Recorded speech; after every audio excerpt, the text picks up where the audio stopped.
ஆண்டவரும் இரட்சகருமாகிய இயேசு கிறிஸ்துவின் நாமத்தினாலே யாவருக்கும் வாழ்த்துக்களை தெரிவித்துக் கொள்கிறேன். இந்த ஓய்வு நாளிலும் நாம் தியானிக்கும்படியாக தென்னிந்திய திருச்சபை நெல்லை திருமண்டலம் நமக்கு கொடுத்துள்ள தலைப்பு ஒப்புரவாக்கும் திருவிருந்து. அதற்கு ஆதாரமாக நமக்கு கொடுக்கப்பட்ட திருவசனம் 1 கொரிந்தியர் 11:28. எந்த மனுஷனும் தன்னைத்தானே சோதித்தறிந்து இந்த அப்பத்தில் புசித்து இந்த பாத்திரத்தில் பானம் பண்ண கடவன். நாம் திருவிருந்து என்னும் சாக்கிரமத்தை எப்படி அனுசரிக்க வேண்டும், அதன் அர்த்தம் என்ன என்பதை குறித்து பவுல் அப்போஸ்தலன் 1 கொரிந்தியர் 11 விளக்குகிறார். நான் உங்களுக்கு ஒப்புவித்ததை கர்த்தரிடத்தில் பெற்றுக்கொண்டேன். நான் தேவகுமாரன் தம்முடைய சீசர்களோடு அனுசரித்த அந்த விருந்திலே பவுல் அப்போஸ்தலன் கலந்து கொள்ளவில்லை. தேவகுமாரன் உயிர்த்தெழுந்த பிறகுதான் ஆண்டவருக்கு ஊழியம் செய்ய ஆரம்பித்தார். ஆனால் இந்த திருவிருந்தை குறித்து தேவகுமாரன் அவருக்கு வெளிப்படுத்தினார். அப்படி வெளிப்படுத்தினதைத்தான் அவர் திருச்சபைகளுக்கு போதித்தார்.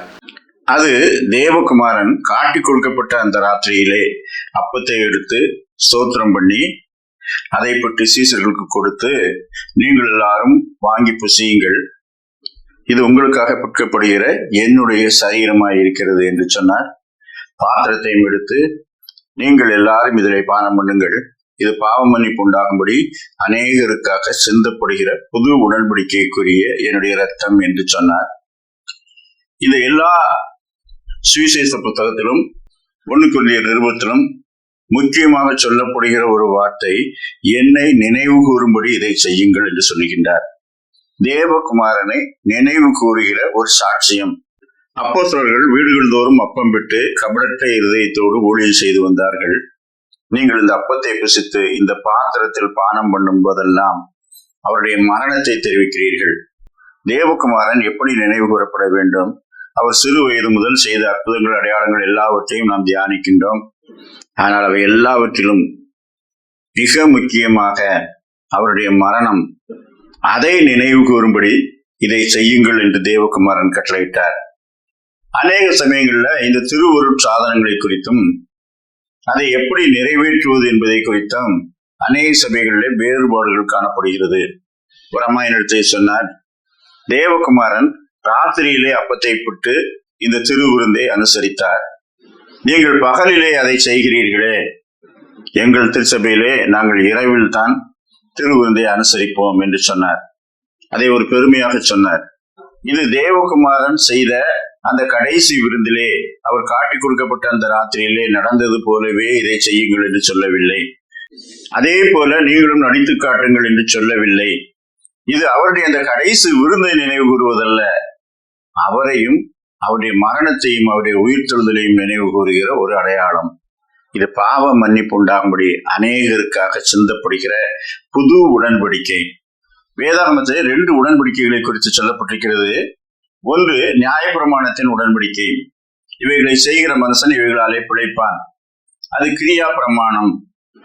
ஆனால் தேவகுமாரன் சொல்வது இது புது உடன்படிக்கை. ஒரு மனுஷனும் நியாயப்பிரமாணத்தின் கிரியைகளினாலே நீதிமானாக முடியாது, ஏதாகிலும் ஒன்றிலே தவறுவான். ஆனால் இந்த புதிய உடன்படிக்கை என்ன? இது விசுவாசத்தினாலே நீதிமானாக்கப்படுகிற ஒரு அனுபவம். இது கிருபையின் பிரமாணம்.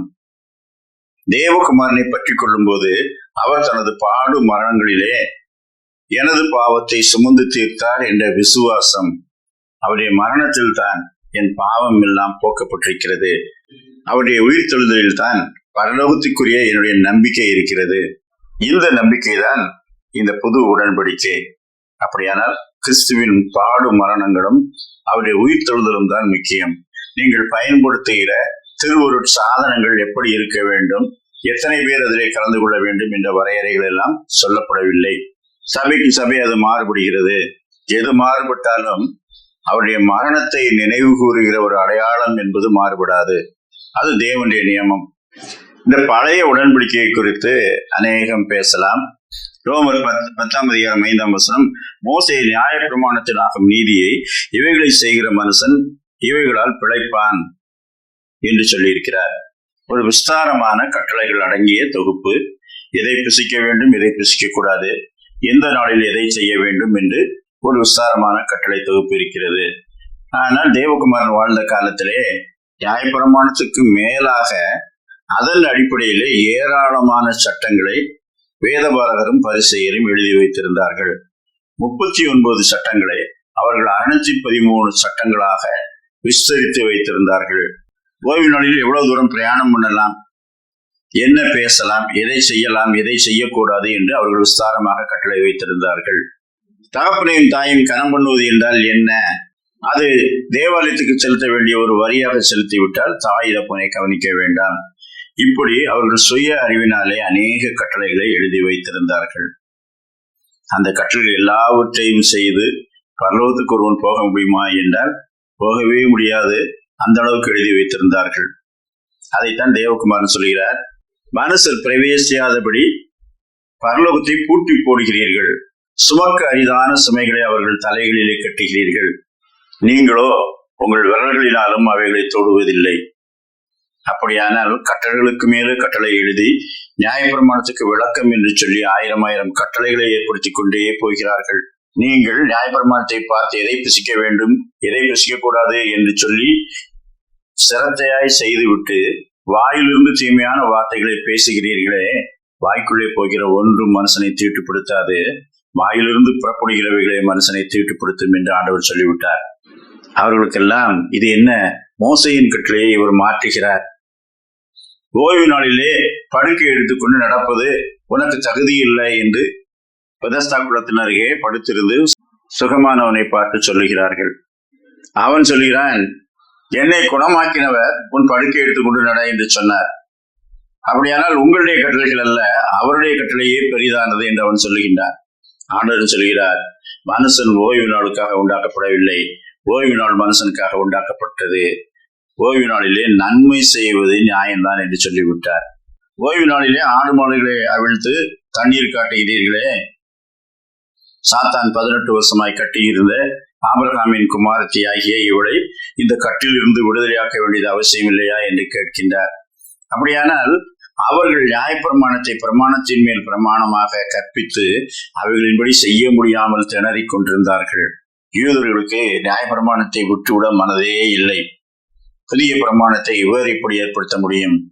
தேவகுமாரன் வார்த்தைக்கு வார்த்தை சொல்கிறார், நான் உங்களுக்கு சொல்லுகிறேன், மனைவியை தள்ளிவிடலாம் என்று மோசே கற்பித்திருக்கிறானே, நான் உங்களுக்கு சொல்லுகிறேன், மனைவியை தள்ளி விடுகிறவன் அவளை உபசாரம் செய்ய பண்ணுகிறவனாக இருக்கிறான்.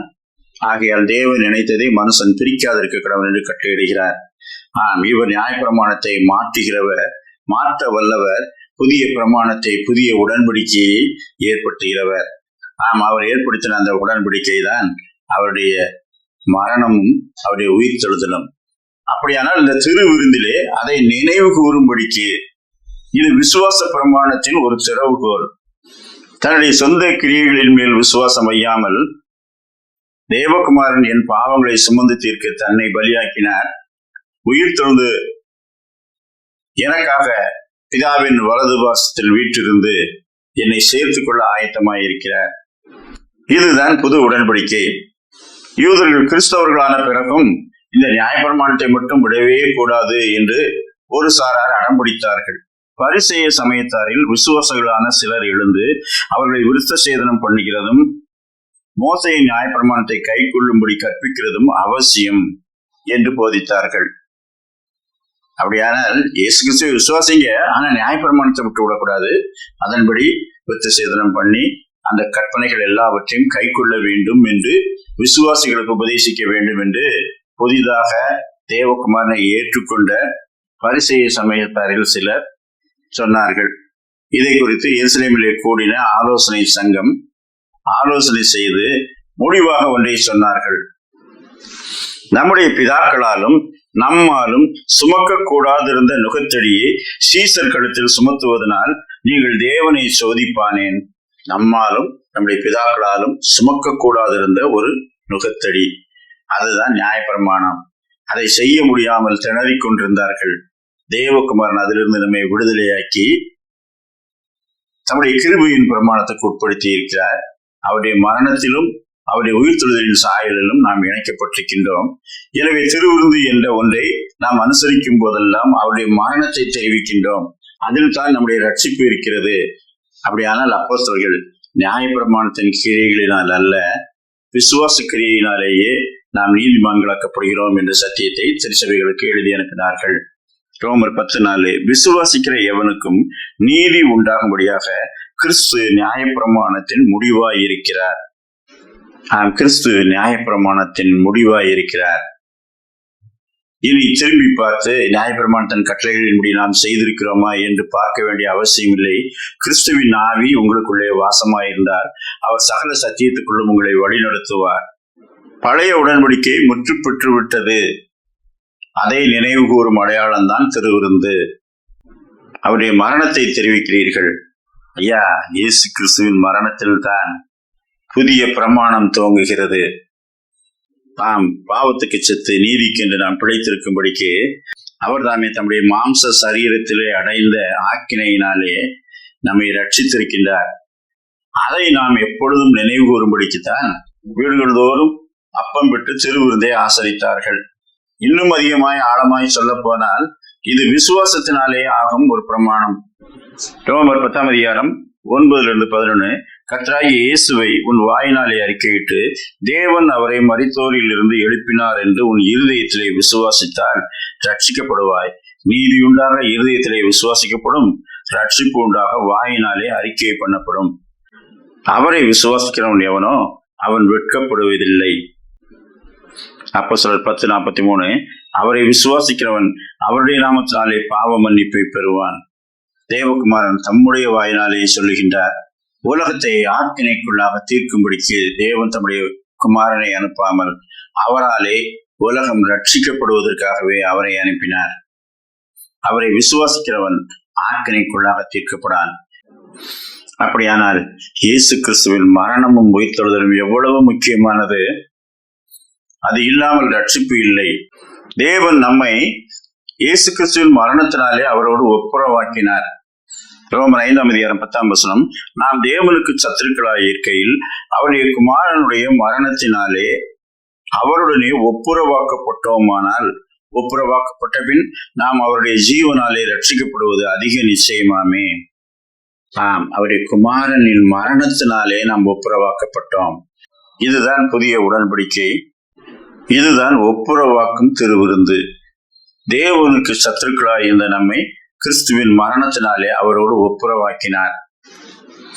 கொலோசையர் 1:20 அவர் சிலுவையில் சிந்தின இரத்தத்தினாலே சமாதானத்தை உண்டாக்கி பூலோகத்தில் உள்ளவைகள் பரலோகத்தில் உள்ளவைகள் யாவும் அவர் மூலமாய் தமக்கு ஒப்புரவாக்கி கொள்ளவும் அவருக்கு பிரியமாயிற்று. தேவகுமாரன் இரத்தத்தினாலே சமாதானத்தை உண்டாக்கி பரலோகத்தில் உள்ளவைகள் பூலோகத்தில் உள்ளவைகள் எல்லாம் தேவனோடு ஒப்புரவாகும்படிக்கு செய்தார். தேவகுமாரன் சொன்னதெல்லாம் என்னை நினைவு கூறும்படி இதை செய்யுங்கள் என்று சொன்னார். கர்த்தர் வருமுனவும் அவருடைய மரணத்தை தெரிவிக்கிறீர்கள். எவன் அபாத்திரமாய் அவரை விசுவாசிக்காமல் பாவ மன்னிப்பின் நிச்சயத்தை பெறாமல் இந்த பந்தியிலே பங்கு பெறுகிறானோ, அவரை விசுவாசிக்கிறவர்களோடு தன்னையும் பெயருக்கு இணைத்துக் கொள்கிறானோ அவன் நோய்வாய்ப்படுவான், மரணத்தையும் சந்திப்பான் என்று எச்சரிக்கின்றார். எனவே நாம் ஜாக்கிரதை உள்ளவர்களாய் இருந்து அவருக்கு நாம் நன்றி செலுத்துவோம். நன்றி இருதயத்தோடு பயபக்தியோடு திருவருட்சாதனங்களை பெற்றுக்கொள்ளும் போது உணர்வுள்ளவர்களாய் நாம் வாழ கர்த்தர் நமக்கு நல்ல கிருபைகளை தந்தருள்வாராக. ஆமீன்.